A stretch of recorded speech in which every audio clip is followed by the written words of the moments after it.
Shalom, selamat bersekutu pada Bapak Ibu Saudara sekalian. Saya jemput Bapak Ibu Saudara untuk bangkit berdiri. Mari kita pada Tuhan, kita puji kekudusan Tuhan.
boleh kami rasakan pada sore hari ini.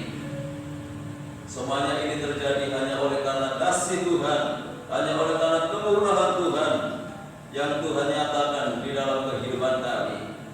Terima kasih untuk kebaikan-Mu, terima kasih Tuhan untuk penyertaan-Mu, untuk perlindungan-Mu yang boleh kami rasakan di dalam kehidupan kami. Di dalam kesempatan sore hari ini, kami boleh menghampiri tahta kasih karunia-Mu lewat ibadah yang Kau sediakan di dalam kehidupan kami. Dan di dalam ibadah kami pada saat ini Tuhan, kami juga akan bersekutu dengan tubuh dan darah-Mu yang boleh mengingatkan kami kembali akan kebesaran kasih-Mu, akan pengorbanan-Mu di atas kayu salib yang menyelamatkan di dalam kehidupan kami. Berkati ibadah ini mulai dari awal hingga selesainya. Lewat ibadah ini iman kami semakin diteguhkan. Demikian pula pengharapan dan kasih kami kepada Tuhan. Hamba-hamba-Mu yang saat ini sudah mempersiapkan diri untuk melayani pekerjaan yang mulia di dalam tangan-Mu, baik leader, singer, pemain musik, ketua LCD, demikian pula yang menaikkan doa yang menjaga warta gereja, hamba-hamba-Mu, pelayan-pelayan perjamuan kudus maupun yang menyampaikan firman-Mu. Mari Tuhan sucikan kami, kuduskan kami, layakkan kami untuk mengemban tugas yang mulia ini. Terlebih pengurapan darah-Mu yang kudus Tuhan turut sertakan dalam pelayan kami, jika pelayan ini boleh berkenan di hadapan Tuhan dan boleh menjadi berkat bagi sidang Jumat Tuhan. Saudara-saudara kami yang lain yang saat ini mungkin masih dalam perjalanan, kami serahkan ke dalam tangan-Mu. Tuhan jaga, lindungi, sertai, tuntun dan bimbing mereka segera tiba di tempat ini bersama kami untuk memuliakan Tuhan. Kalau pekerjaan kuasa kegelapan yang ingin mencoba mengganggu jalannya ibadah kami, bahkan merebut berkat Tuhan yang Tuhan sediakan lewat ibadah ini, kami menyatukan hati bersama jemaat untuk memanggil nama-Mu, yaitu di dalam nama Tuhan Yesus Kristus. Kalau kuasa-kuasa yang bukan dari Allah, kami tolak, kami patahkan kuasanya di dalam nama Yesus. Dan biarlah Roh-Mu yang kudus menguasai tempat ini, menguasai pikiran dan hati kami, sehingga berkat ibadah ini seutuhnya boleh menjadi bagian dalam kehidupan kami. Tuhan berkati setiap gereja-gereja-Mu yang saat ini sedang mengadakan ibadah yang sama kami lakukan. Bagaimana Tuhan memberkati kami, Tuhan memberkati mereka semuanya, agar nama Tuhan dipermuliakan. Hanya di dalam nama Tuhan Yesus Kristus Kepala Gereja, kami serahkan segala doa kami buka ibadah kami pada sore hari ini. Dan yang siap untuk memuliakan Tuhan, mari bersama kita katakan amin.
pribadi yang menjadi kekasih jiwa kita, karena Dia yang sudah menyelamatkan kehidupan kita. Pada saat kelahiran kita bersukaria, kita puji Tuhan. Yesus, Engkaulah kekasih jiwa. Terima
Sandra Bapak Aris telah mengedepan pimpin kita di dalam doa.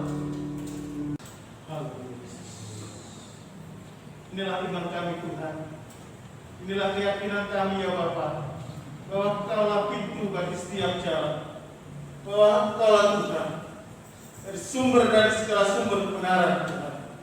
Terima kasih Bapa, terima kasih buat kemurahan, buat kasih-Mu, buat pemeliharaan atas hidup kami sepanjang hari hingga pada saat malam hari ini Tuhan. Satu kesempatan lagi Tuhan izinkan kepada kami untuk kami boleh datang dalam hadirat Allah Tuhan, di dalam persekutuan kami sebentar dengan tubuh dan darah Bapa. Terima kasih Bapa, terima kasih. Inilah segala pujian sanjungan kami, seluruh sidang jemaat yang sudah kami naikkan di hadirat-Mu. Biar ini menjadi persembahan yang harum di hadapan-Mu Bapa. Tiba saatnya Tuhan kami akan duduk diam mendengarkan sabda firman. Persiapkan hidup kami, buka hati kami Tuhan, buka pikiran kami, buka pendengaran kami. Biar kuasa Kudus-Mu Tuhan mengurapi kehidupan kami, seluruh sidang jemaat-Mu yang hadir pada malam hari ini Bapa. Kami persembahkan hamba-Mu Tuhan, yang Tuhan percayakan pada malam hari ini Tuhan, untuk menyampaikan sabda firman-Mu, urapi segala persiapannya di dalam nama Tuhan Yesus Kristus. Biar Engkau sendiri Tuhan yang akan berbicara pada malam hari ini. Biar firman-Mu Tuhan menjadi kekuatan kami, biar firman-Mu menjadi jawaban hidup kami, biar firman-Mu Tuhan yang akan menuntun di dalam kehidupan kami untuk menjalani hari-hari kami Bapa. Segala kuasa-kuasa jahat, kuasa-kuasa iblis yang masih beredar, yang masih menguasai hati kami, yang menguasai ruangan ini, kami patahkan di dalam nama Tuhan Yesus Kristus.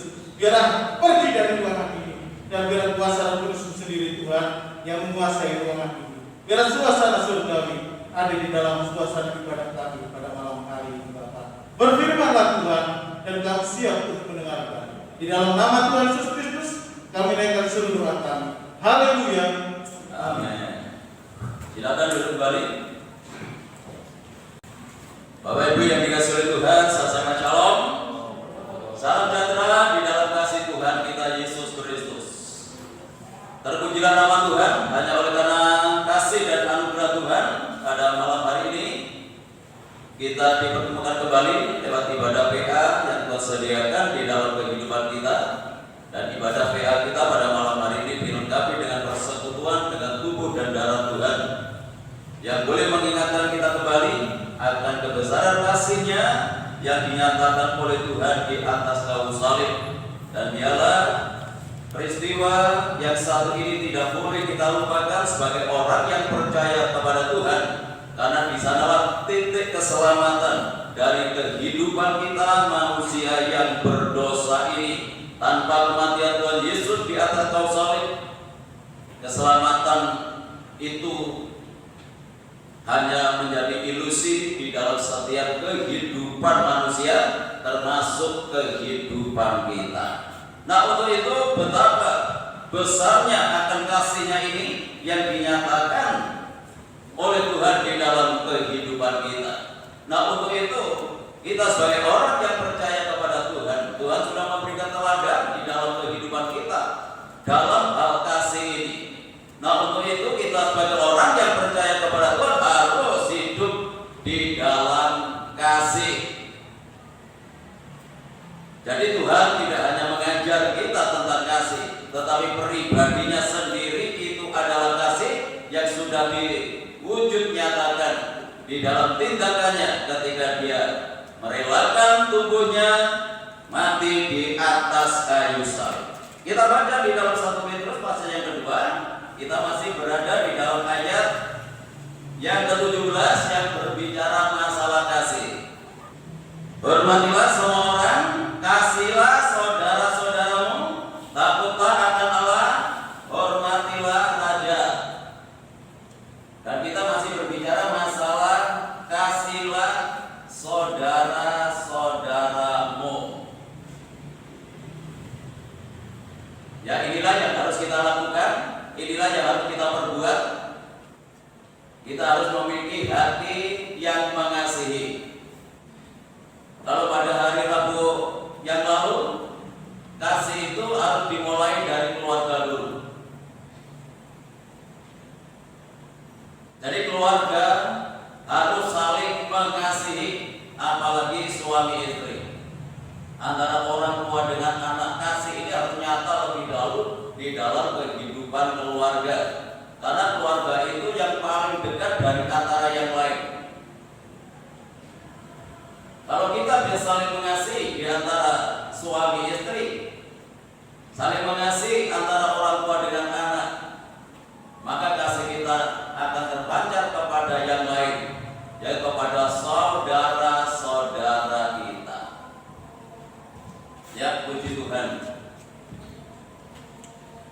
Firman Tuhan katakan di dalam Mazmur yang terakhir kita baca, ketika kita membangun kehidupan kasih yang kita wujudkan di dalam kerukunan satu dengan yang lain, maka itu adalah sesuatu yang sangat indah, sangat elok, dan menarik perhatian Tuhan. Maka Tuhan memerintahkan berkat kehidupan kesana. Ini bagi orang yang bisa hidup dalam kerukunan yang didasari oleh kasih. Jadi masalah berkat nggak perlu dikejar. Berkat itu diperintahkan oleh Tuhan ketika kita membangun kerukunan ini. Ketika kita membangun kebersamaan yang kita landasi dengan kasih. Jadi tidak sebatas kita berkumpul, tetapi perkumpulan kita ini oleh karena kasih. Nah, karena kasih ini yang mendasari kehidupan kita, maka hal itu sangat menarik perhatian Tuhan, menyenangkan hati Tuhan, dan Tuhan memerintahkan berkat kehidupan untuk selamanya. Itu dalam Mazmur pasal 133 ayat 1 sampai ayat yang ketiga, pembacaan kita yang terakhir. Ya, puji Tuhan. Ya, kita memang manusia yang harus berkomunikasi satu dengan yang lain. Kita tidak bisa hidup sendiri.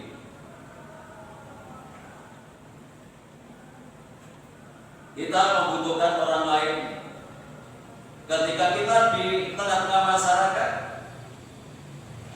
bahkan dimanapun kita berada, biarlah kita tetap mengenakan landasan kehidupan kita ini, yaitu kasih yang sudah diteladankan Tuhan di dalam kehidupan kita. Walaupun demikian, masih banyak gesekan-gesekan yang terjadi di dalam kehidupan kita. Ketika kita membangun kebersamaan ini, baik di tengah-tengah kita berjemaat maupun ketika kita ada di tengah-tengah lingkungan masyarakat, pasti ada gesekan, pasti ada ketidakcocokan satu dengan yang lain. Apa yang harus kita lakukan ketika kita tidak ada kecocokan satu dengan yang lain? Apa yang harus kita perbuat? Ketika pandangan kita tidak sama, pendapat kita tidak sama, ketika kita memiliki satu landasan hidup di dalam kasih ini, ketika ada masalah, ketika ada persoalan, kita wujudkan di dalam pengampunan.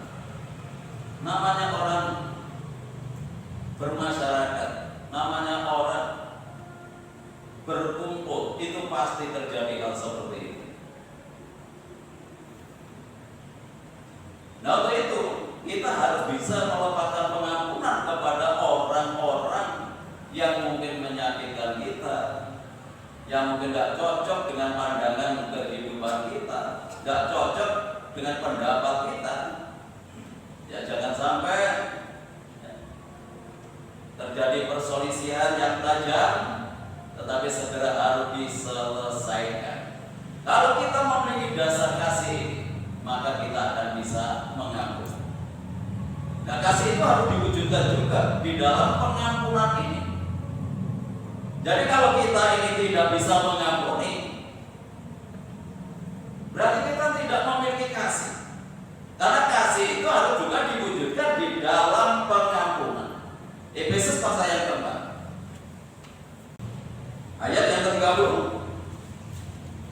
sampai ayat yang ke-30. Demikian firman Tuhan.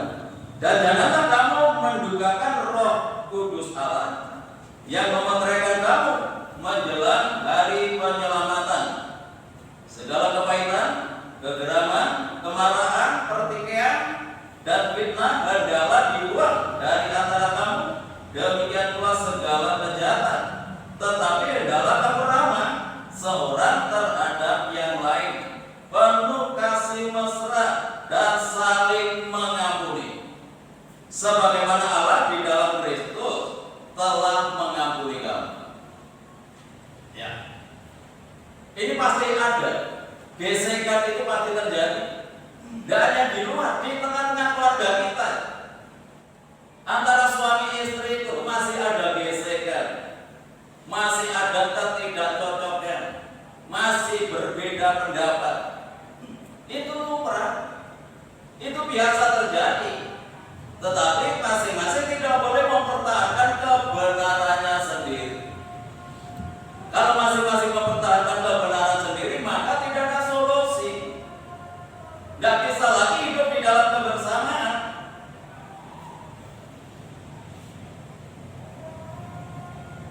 Bagaimana supaya kita tetap hidup dalam kebersamaan walaupun ada hal-hal yang tidak cocok dalam kehidupan kita, tidak sesuai dengan keinginan kita? Firman Tuhan mengajarkan kepada kita supaya kita saling mengampuni.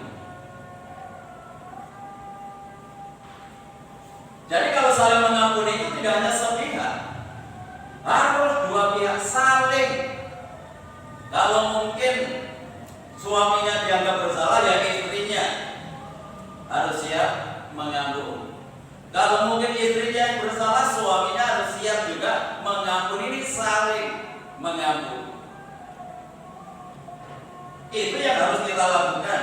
Bahkan dikatakan sebagaimana Allah telah mengampuni kehidupan kita di dalam Kristus Yesus. Jadi Allah lebih dahulu untuk mewujudkan kasih-Nya ini di dalam kehidupan kita. Kalau ini kita terapkan dalam hidup kita, kalau hal ini nyata dalam kehidupan kita, semua persoalan, semua masalah akan segera dapat terselesaikan. Gak sampai nunggu besok, gak sampai nunggu lusa, apalagi berminggu-minggu, berbulan-bulan menyimpan kepahitan, menyimpan sakit hati, walaupun mungkin masih bisa bersama, fisiknya bisa bersama, tetapi hatinya sudah gak bersama lagi. Kenapa? Karena ada kepahitan, karena menyimpan sakit hati. Bisa saja orang itu duduk jejer di rumah bersama, mungkin makan masih bisa bersama, tetapi belum tentu hatinya itu bersama. Mengapa bisa hatinya tidak bersama? Karena tidak ada pengampunan ini. Masih ada kepahitan, masih ada kegeraman, masih ada kemarahan. Memang gak terlihat, karena di dalam hati yang melihat itu hanya Tuhan. Ya, puji Tuhan. Kalau Tuhan mengingatkan kehidupan kita di tengah-tengah dunia yang semakin kesor saat ini, kita tetap diajarkan bagaimana kita ini bisa mengampuni orang lain. Walaupun ini tidak mudah, walaupun ini berat untuk kita kerjakan, untuk kita lakukan, tetapi inilah jalan yang ditinggalkan Tuhan dalam kehidupan kita. Ketika Dia menjadi manusia pun, Dia juga mewujudkan kasih ini dalam kehidupan nyata. Bagaimana ketika Dia itu direndahkan? Bagaimana Dia dipukul di depan umum, diludahi, diejek, padahal Dia adalah pribadi yang agung, tetapi Dia merelakan semuanya ini karena untuk menjadi teladan di dalam kehidupan kita. Jadi tidak sebatas mengajar, tetapi langsung praktek ketika Dia menjadi manusia. Mungkin kalau Dia tidak mewujudkan diri sebagai manusia, manusia bisa berkata, ya karena Dia Allah,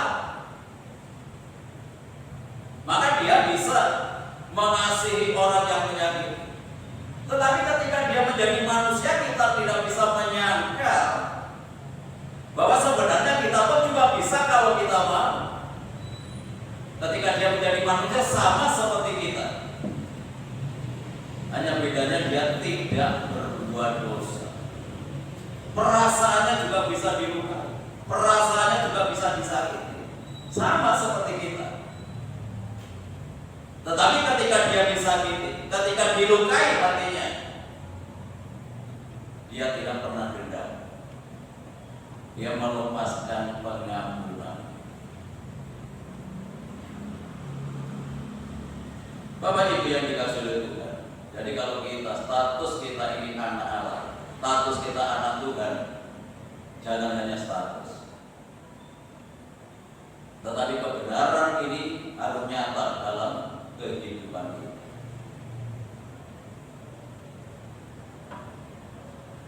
Dan sasaran kita untuk menjadi orang percaya kepada Tuhan itu kan tidak hanya sebatas percaya, tetapi kita dibentuk, kita diolah, kita dibangun oleh Tuhan supaya kita menjadi sama seperti Kristus.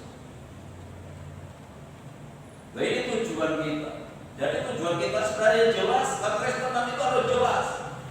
Kita dibentuk, kita diajar, kita dididik, nantinya menjadi sama seperti Kristus. Tidak hanya nanti ketika Tuhan Yesus datang kali yang kedua untuk mengubah kehidupan kita menjadi sama seperti pribadinya, tetapi sejak sekarang ini kita harus menjadi anak Tuhan yang berusaha untuk menjadi sama seperti Kristus. Kalau malam hari ini berbicara masalah kasih ini, ya marilah kita kenalkan kasih itu di dalam kehidupan kita yang kita wujudkan di dalam pengampunan ini. Ya, puji Tuhan. Kita harus belajar terus. Ya. Memang ini tidak mudah untuk kita kerjakan. Apalagi kalau sudah hati kita itu terkores, ya. Hati kita sudah dilukai, hati kita sudah dikecewakan. Rasanya untuk memandang orangnya saja sudah melegar. Ya. Tetapi kita tidak boleh dipaksa oleh Tuhan, harus mengampuni, harus bisa menerima Dia apa adanya. Loh, ini kan tidak mudah hal seperti ini. Saya pun juga harus berusaha, karena sama-sama kita nanti akan menghadap kepada Tuhan. Jadi tidak hanya jemaat, saya pun yang berbicara ini juga sama menghadap kepada Tuhan yang harus mempertanggungjawabkan apa yang saya lakukan, apa yang saya kerjakan. Sementara Tuhan mengajari saya dengan kasih ini, kalau saya tidak hidup di dalam kasih, ya nanti ada konsekuensinya yang harus saya terima. Jadi tidak hanya sebatas mengajar, sama. Nah, itu sebabnya marilah kita sama-sama, kita bareng-bareng belajar ini, supaya kita bisa melakukan kebenaran ini di dalam kehidupan kita. Walaupun dunia sekarang ini sudah sulit untuk mendapatkan kasih ini, tetapi biarlah kita terus mempertahankan kasih ini, bahkan atau terus berkembang kasih ini di dalam kehidupan kita. Dalam 1 Yohanes pasal yang ketiga ayat 14, bahkan kalau kita ini membenci saudara kita, masih ada dendam, masih ada benci, masih ada sakit hati, itu sama dengan pembunuh. Dan pembunuh itu tidak ada bagian di dalam kerajaan Allah.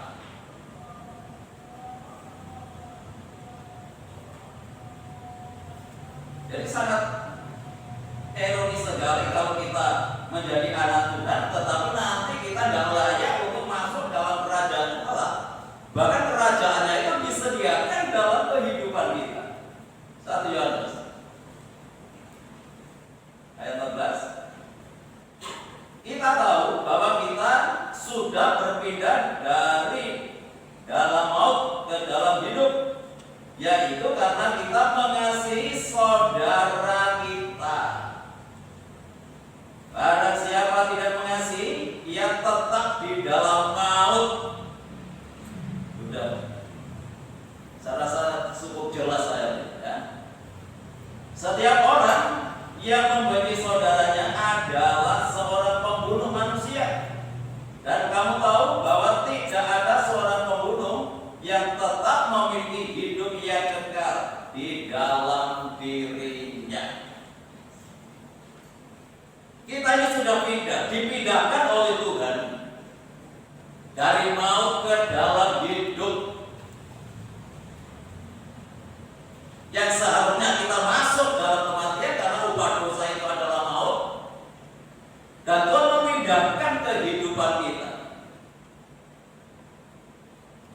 Kita tidak lagi dikuasai oleh maut, tetapi kita hidup bersama dengan Tuhan. Ya. Tetapi harus kita wujudkan, yaitu ketika kita memiliki hati yang mengasihi. Dan kalau orang itu tidak mengasihi, ya tetap di dalam maut, ya tetap dalam kematian. Kalau mungkin saudara bertanya, saya sudah Kristen sudah lama.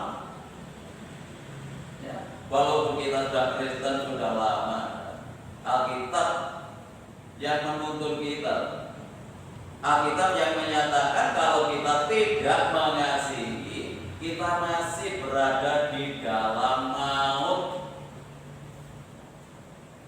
Kita masih ada di area kematian.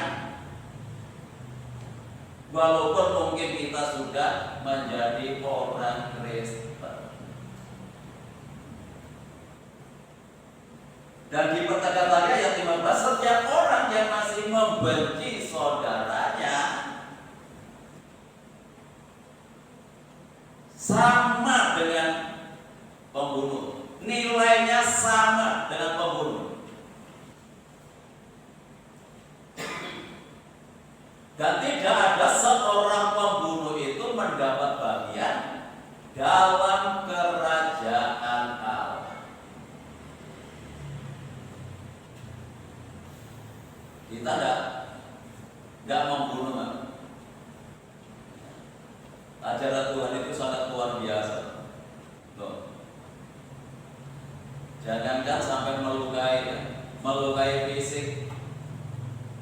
Kalau bisa itu jangan sampai kita melukai fisik maupun melukai hati. Nah, itu sebabnya di dalam episode tadi dikatakan kita harus ramah kepada semua orang. Saya yakin kalau orang itu ramah pasti disenangi orang. Orang itu senang dengan orang yang ramah.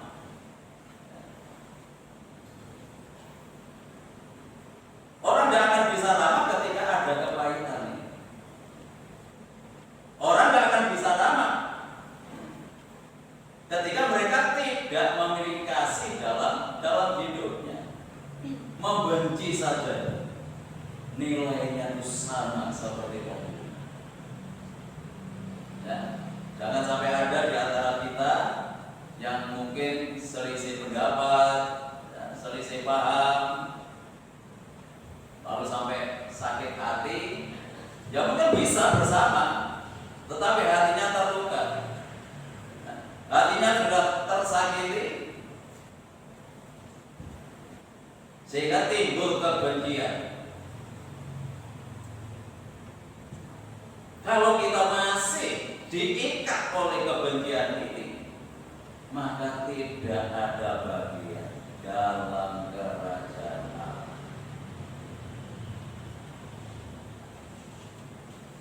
Nah, bagaimana caranya? Ya melepaskan pengampunan. Satu-satunya jalan kita harus mengampuni.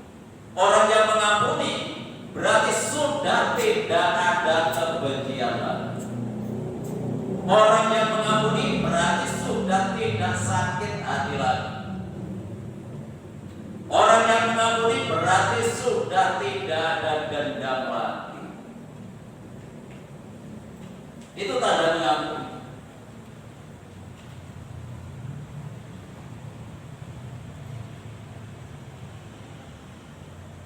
Jadi kita bisa mengontrol diri kita. Apakah kita sudah mengampuni orang-orang yang mengecewakan, orang-orang yang menyakiti kita? Jadi tidak hanya sebatas ya sudah tak ampuni, ya, tidak sebatas itu. Peristiwa itu tetap masih ingat. Orang yang disakiti masih ingat. Sampai kapanpun masih ingat. Tetapi sudah tidak ada kuasa lagi untuk dendam. Tidak ada kuasa lagi untuk benci. Tidak ada kuasa lagi untuk membalas. Kalau peristiwanya tetap ingat. Apalagi manusia itu memang seperti itu. Kebaikan orang mungkin 1000 kali itu bisa hilang hanya gara-gara sekali saja menyakiti.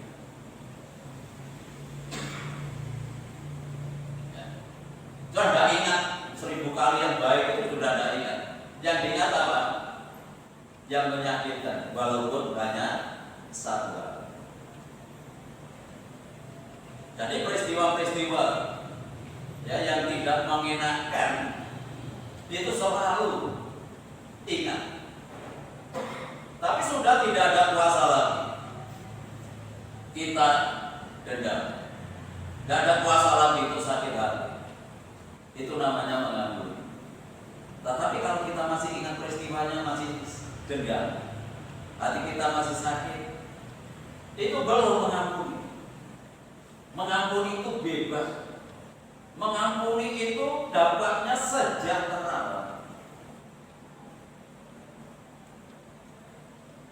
Jadi ini kekuatan daripada kasih yang harus kita kenakan di dalam kehidupan kita. Jangan ada di antara kita menyimpan dendam, ya, menyimpan sakit hati. Bahkan kalau kita masih memiliki kebencian dengan yang lain, kategorinya pembunuh. Walaupun kita tidak membunuh, tetapi Alkitab yang menuntun kita, yang memberikan pengertian di dalam kehidupan kita. Kalau ada kebencian berarti itu sama dengan pembunuh, dan pembunuh itu tidak ada bagian dalam kerajaan Allah. Betapa pentingnya kita mengenakan kasih ini dalam kehidupan kita. Bahkan semua karunia-karunia yang kita miliki, apakah karunia nubuat, apakah karunia berbahasa roh, apakah karunia iman yang dapat memindahkan gunung, semua kita miliki. Tetapi kalau kita tidak memiliki kasih, semuanya ini loh sia-sia. Karunia itu bisa saja terjadi, karena karunia itu adalah kemurahan daripada Tuhan. Walaupun kita memiliki karunia yang sempurna sekalipun, tanpa kita memiliki kasih, semuanya tidak berarti. 1 Korintus pasal yang 13. 1 Korintus pasal 13 ayat 1 sampai ayat yang ketiga.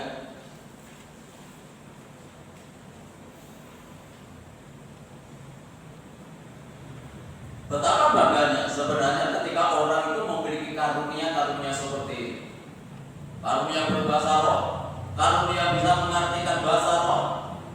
Ya. Bahwa itu orang menjadi bangga ketika orang mendapatkan karunia seperti ini. Bahkan karunia iman yang dapat memindahkan gunung, apalagi menjadi kebanggaan. Tetapi kalau semuanya ini kita miliki tanpa kita memiliki kasih, sia-sia. Ya, kita baca di dalam 1 Korintus pasal 13.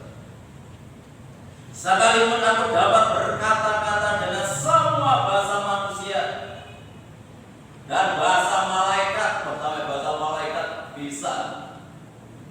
Tetapi jika aku tidak mempunyai kasih, aku sama dengan gong yang berkumandang dan tanah yang bergemerincing. Sekalipun aku mempunyai karunia untuk bernubuat dan aku mengetahui segala rahasia dan memiliki seluruh pengetahuan, dan sekalipun aku memiliki iman yang sempurna untuk memindahkan gunung, tetapi jika aku tidak mempunyai kasih, aku sama sekali tidak berguna. Itu sangat luar biasa. Ya, satu lagi. Dan sekalipun aku membagi-bagikan segala sesuatu yang ada padaku, bahkan menyerahkan tubuhku untuk dibakar, tetapi jika aku tidak mempunyai kasih, sedikit pun tidak ada faedahnya bagiku. Dosa orang yang gak heran kalau ada orang memiliki iman yang dapat memindahkan gunung. Siapa orang gak takut? Siapa orang gak kepingin? Pasti orang akan memuji, pasti akan banyak orang yang menyanjung. Kalau orang memiliki karunia seperti ini. Ternyata di hadapan Tuhan lewat pengakuan Rasul Paulus ini, tanpa kasih semuanya tidak berguna.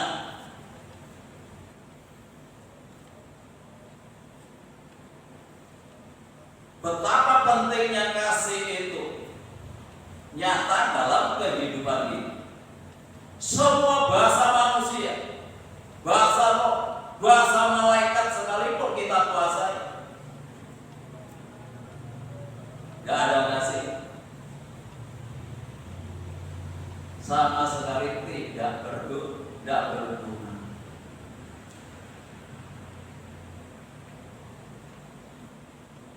Walaupun kita memiliki pengetahuan, saya sebutkan, memiliki segala pengetahuan dan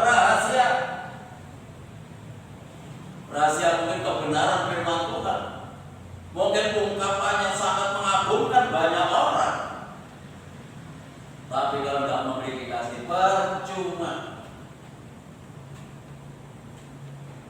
Walaupun pengetahuannya mungkin tentang kebenaran ini hebat, luar biasa sekali, Alkitab mencatat bahwa tidak ada faedahnya kalau tidak memiliki kasih.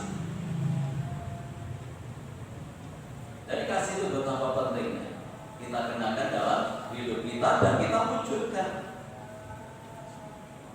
di mana kita harus mengasihi saudara-saudara kita.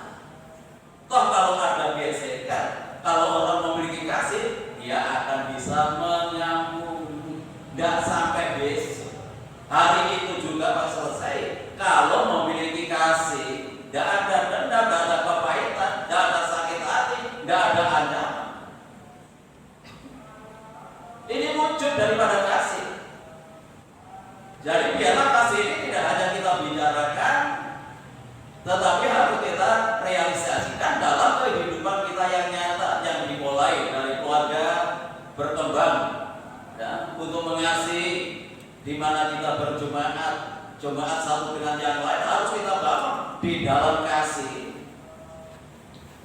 Tidak usah dengan orang lain, kita sendiri kadang-kadang bisa clash, kita bisa salah paham, kita bisa berbeda pendapat yang menimbulkan sakit hati. Ya. Mungkin bisa sama-sama melayani, tetapi ada kepahitan. Ini bahaya, Pak. Apalagi kalau sudah statusnya pelayan Tuhan masih ada dendam, ada sakit hati, itu berarti ya belum ada pengampunan. Apalagi kalau sudah menyampaikan terang-terang roh itu yang bahaya. Kalau pembicara itu ada dendam, pembicara ada sakit hati, mungkin yang disampaikan bagus, tetapi terang-terang roh sakit hati itu akan mempengaruhi iman. Nah itu maka kita harus dimulai dari kita pelayan-pelayan Tuhan. Walaupun mungkin berbeda pendapat, selisih paham, ya, tetapi biarlah kita tetap harus bersatu. Kita harus tetap saling mengasihi. Orang-orang hebat sekalipun dikatakan dalam Korintus ini, orang yang memiliki pengetahuan rahasia, memiliki iman yang dapat membedakan gunung, apa faedahnya kalau tidak memiliki kasih? Orang menyerahkan hidupnya dibakar sekalipun, ya, berarti orang berkorban itu kan belum tentu karena kasih. Coba, ini hanya berbicara masalah materi. Ketiga, dan sekalipun aku membagi-bagikan segala sesuatu yang ada padaku, ini bicara materi. Bahkan menyerahkan tubuhku untuk dibakar sampai hidupnya diserahkan. Kalau itu tanpa didasari dengan kasih, sedikit pun tidak ada faedahnya, tidak ada gunanya bagi. Jadi semua pengorbanan yang kita kerjakan itu bukan karena terpaksa, harus kita dasari karena kita mengasihi. Jadi untuk korban pekerjaan Tuhan sekalipun, kalau saat ini kita sedang memperbaikan tempat parkir, ya korban yang karena mengasihi, bukan karena terpaksa. Ya, tidak ada kaitannya walaupun gede sekalipun. Ya, walaupun itu ditanggung semuanya, mungkin nanti untuk gelombang 1, gelombang 2. Kalau tanpa didasari dengan kasih, tidak ada faedahnya. Nah itu sebabnya pengorbanan kita pun baik berupa tenaga, ya, berupa pikiran, berupa materi, biarlah semua kita dasari karena kita mengasihi. Dan kalau orang itu mengasihi pasti rela berkorban, karena kasih itu pasti berkorban.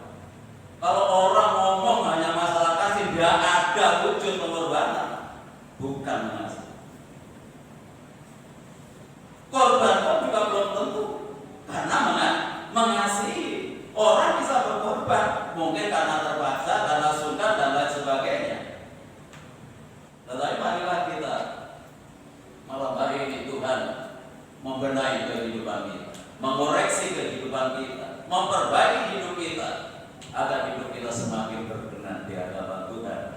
Nah untuk itu mari kasih ini harus menjadi landasan kehidupan kita, baik membangun kebersamaan kita maupun ketika kita melakukan pengorbanan untuk pekerjaan Tuhan. Biarlah semua yang kita kerjakan itu karena kita mengasihi, sebagaimana Kristus telah mengasihi di dalam kehidupan kita. Tuhan Yesus memberkati. Kita pujikan satu pujian, kasih Allahku sungguh telah berbuat.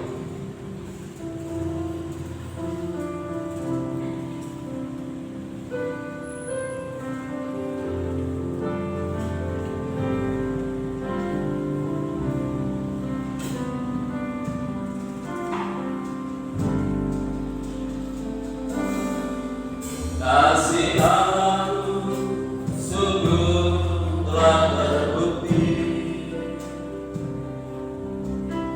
ketika Dia serahkan anaknya. Kasih Allah mau berkorban bagi padaku, tak ada kasih seperti kasih-Mu. Kasih Allah, kasih Allahku sungguh telah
kebenaran-Mu yang sudah Engkau nyatakan di dalam kehidupan kami. Yang mana Engkau mengingatkan kepada kami bagaimana kami harus hidup sebagai orang yang percaya kepada Tuhan. Di tengah-tengah dunia yang sudah kehilangan kasih ini, Engkau ingin mendapati kehidupan kami, orang yang sudah Engkau tebus, supaya kami memiliki cara hidup yang berbeda dengan dunia ini. Karena segala sesuatu yang kami lakukan, segala sesuatu yang kami kerjakan, semua kami landasi oleh karena kami mengasihi. Itulah yang berkenan di hadapan Tuhan. Untuk itu kebenaran firman malam hari ini tidak hanya sebatas kami pahami dan kami mengerti. Roh Kudus akan memeteraikan kebenaran ini dalam hati dan pikiran kami, bahkan memampukan kami untuk dapat mengejawantahkan kebenaran ini dalam satu tindakan yang nyata dalam hidup kami, baik di dalam penggembalaan di mana Tuhan yang menempatkan kami, di tengah-tengah lingkungan masyarakat, bahkan dimanapun kami berada. Biarlah kami melangkah bersama dengan Tuhan. Kami melangkah oleh karena dilandasi dengan kasih yang nyata dalam kehidupan kami. Terima kasih Bapa Surgawi, ampuni segala dosa, kesalahan, kekurangan, kelemahan kami. Kalau mungkin saat ini kami masih menyimpan kepahitan, kami masih menyimpan sesuatu yang tidak berkenan di hadapan Tuhan, biarlah Tuhan Engkau mengampuni segala dosa, kesalahan, kekurangan kami, dan layakkan kami saat ini untuk bisa bersekutu dengan tubuh dan darah-Mu. Dan biarlah persekutuan ini boleh menjadi berkat di dalam kehidupan kami. Terima kasih Bapak, kami menyerahkan hamba-hamba-Mu yang saat ini sudah mempersiapkan diri untuk melayani pekerjaan-Mu yang mulia ini. Kiranya Tuhan Engkau menguduskan kehidupannya dan melayakkan sehingga pelayan boleh berkenan di hadapan Tuhan dan boleh menjadi berkat bagi sidang jemaat Tuhan. Roti dan anggur yang sudah tersedia di atas meja ini, kiranya Tuhan turunkan berkat-Mu di dalamnya, jika kami tidak melihat roti dan anggur secara jasmani. Ini adalah pecahan-pecahan tubuh-Mu, ini adalah curahan darah-Mu yang Kau kerjakan di atas kayu salib untuk keselamatan di dalam kehidupan kami. Terima kasih Tuhan, dalam nama Tuhan Yesus kami berdoa dan mengucap syukur. Haleluya, amin. Saya dan sepatu Tuhan berdiri.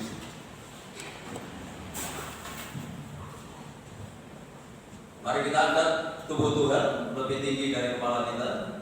Kita junjung tinggi pengorbanan Tuhan di atas kayu salib. Sekaligus menjadi teladan dalam kehidupan kita, bagaimana Dia mengasihi kehidupan kita. Selayaknya, sepatutnya kita harus mengasihi saudara-saudara kita. Untuk itu dengarkan firman Tuhan. Sebab apa yang telah Kuteruskan kepadamu telah Aku terima dari Tuhan, yaitu bahwa Tuhan Yesus pada malam waktu diserahkan mengambil roti, dan sesudah itu Ia mengucap syukur atasnya. Ia memecah-mecahkannya dan berkata, inilah tubuhku yang diserahkan bagi kamu. Berbuatlah ini menjadi peringatan akan Aku. Bukankah roti yang kita pecah-pecahkan adalah persekutuan di dalam tubuh Kristus? Amin. Mari kita makan dengan iman dalam nama Tuhan Yesus Kristus.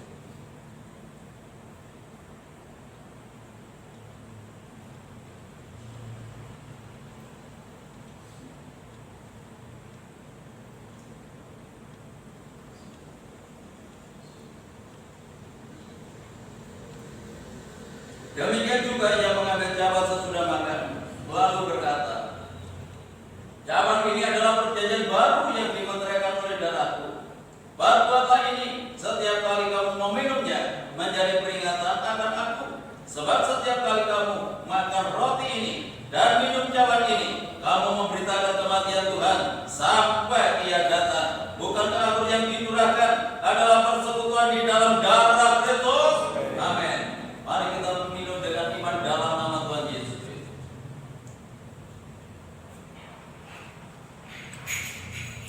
Mari kita angkat kedua belah tangan kita. Haleluya. Kita mengucap syukur kepada Tuhan. Haleluya untuk kasih-Nya yang sudah Tuhan nyatakan lewat kematian-Nya di atas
Sebagaimana Engkau mengasihi kami, biarlah kami juga mengasihi saudara-saudara kami. Sebagai nama firman-Mu telah menerangi hati kami saat ini. Terima kasih Tuhan, terima kasih. Kami bersyukur untuk kebaikan-Mu, kami bersyukur untuk kasih-Mu yang sudah Engkau nyatakan malam hari ini. Hanya di dalam nama Tuhan Yesus Kristus kami berdoa dan mengucap syukur. Haleluya. Amin. Secara lengkap untuk keuangan pembangunan saya umumkan pada hari Minggu yang akan datang. Hanya sebagian saja untuk pemasukan, ada pemasukan lagi NN 500.000, NN 2 juta. Dari hari ini ada pemasukan 2.500.000 rupiah. Tuhan Yesus memberkati. Pengeluarannya nanti secara lengkap akan saya sampaikan pada minggu yang akan datang. Tidak ada mohon yang lain, saya sudah cuma kembali berdiri. Kita akhiri ibadah kita pada malam hari ini dengan pujian besar anugerah.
Sungguh-sungguh perhatikan protokol kesehatan dalam melaksanakan setiap aktivitasnya. Pada akhirnya kami serahkan seluruh sidang jemaat-Mu ke dalam tangan-Mu, baik yang hadir malam ini maupun yang tidak hadir, baik yang ada di dalam kota maupun yang ada di luar kota. tuntun dan bimbing mereka, tetap hidup dalam kekudusan dan kebenaran, memiliki hati yang takut akan Tuhan, memiliki hati yang setia dan mengasihi Tuhan. Rumah tangga, keluarga, kehidupan kita jemaat Tuhan berkati dengan ketenangan, kedamaian dan kesejahteraan. Kalau usaha pekerjaan Tuhan dan tanggung jawab yang mereka lakukan, Tuhan berberkati dan beruntung. Peliharakan seluruh jemaatmu dalam kasih-Mu, sehingga tidak ada rumah tangga, keluarga, anak-anakmu yang hidup di dalam kekurangan. Anak-anak yang main dulu di bangku sekolah, mulai dari playgroup sampai perguruan tinggi, berkatilah mereka dengan kecerdasan dan kearifan. Jadikan anak-anak yang disiplin, bertanggung jawab dalam pembelajarannya, dan jadi anak-anak yang berprestasi baik dalam akademiknya maupun non-akademiknya. Bagi sidang jemaatmu yang sudah memberikan persembahannya, mengembalikan perpuluhannya, Tuhan kembalikan berlipat kali ganda sesuai dengan janji firman-Mu. Sebentar lagi kami akan tinggalkan tempat ini kembali ke rumah kami masing-masing. Tuhan jaga lindungi sertai kami dalam perjalanan. Tiba di rumah dengan selamat, tidak kekurangan sesuatu apapun. Kembalikan kami dalam kegiatan ibadah yang akan datang dalam keadaan yang lebih baik dari malam hari ini. Bapak Ibu Saudaraku yang dikasihi oleh Tuhan, sekarang pulanglah dan terimalah berkat damai sejahtera dari Allah Bapa, kasih karunia-Nya dari Tuhan Yesus Kristus, dan lewat persekutuan Roh-Nya yang kudus, menyertai dan memberkati kita mulai malam ini sampai Maranatha, Tuhan Yesus datang kembali. Dalam nama Tuhan Yesus kami berdoa dan ucap syukur, yang diberkati Tuhan, mari bersama kita katakan amin.